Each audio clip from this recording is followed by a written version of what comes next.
राष्ट्रीय परीक्षा संस्थेद्वारे आयोजित केली जाणारी वैद्यकीय अभ्यासक्रम प्रवेश परीक्षा अर्थात नीट येत्या रविवारी 3 मे रोजी पार पडणार आहे.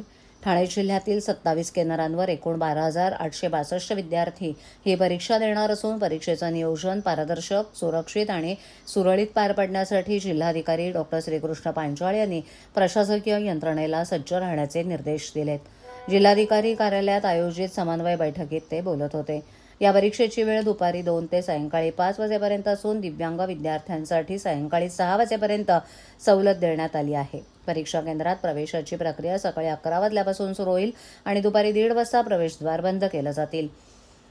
NTAच्या नियमानुसार दुपारी 1:30 नंतर कोणत्याही विद्यार्थ्याला केंद्रामध्ये प्रवेश दिला जाणार नसल्यानं विद्यार्थ्यांनी वेळेचं काटेकोर पालन करणं अनिवार्य आहे. यावर्षी जिल्ह्याचे समन्वय city coordinator Dr. Dinesh Kamble आणि वेदप्रकाश गौतम यांच्या माध्यमातून करण्यात येते. जिल्हाधिकाऱ्यांनी बैठकीत पोलीस, वाहतूक, शिक्षण, आरोग्य, महावितरण आणि महानगरपालिका अशा सर्व संबंधित विभागांनी समन्वय राखून काम करण्याच्या सूचना दिल्यात. विशेषतः परीक्षा केंद्राच्या परिसरात मोठ्या प्रमाणावर विद्यार्थी आणि पालकांची गर्दी होणार असल्यानं वाहतूक पोलिसांनी वाहतूक कोंडी टाळण्यासाठी विशेष नियोजन करावं. केंद्राजवळ नो पार्किंग क्षेत्र निश्चित करून पालकांच्या वाहनांसाठी स्वतंत्र पार्किंग व्यवस्था उपलब्ध करून द्यावी, जेणेकरून विद्यार्थ्यांना केंद्रावर पोहोचण्यास विलंब होणार नाही. वाढत्या तापमानाचा विचार करून जिल्हाधिकाऱ्यांनी विशेष खबरदारी घेण्याचे आदेश दिलेत.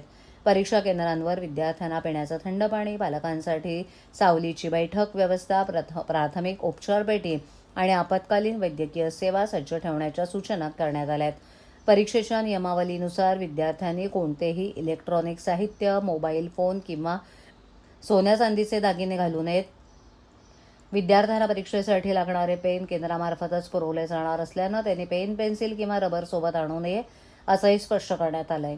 परीक्षेला बसणाऱ्या सर्व भावी डॉक्टरांना जिल्हाधिकाऱ्यांनी यावेळेला शुभेच्छा दिल्या.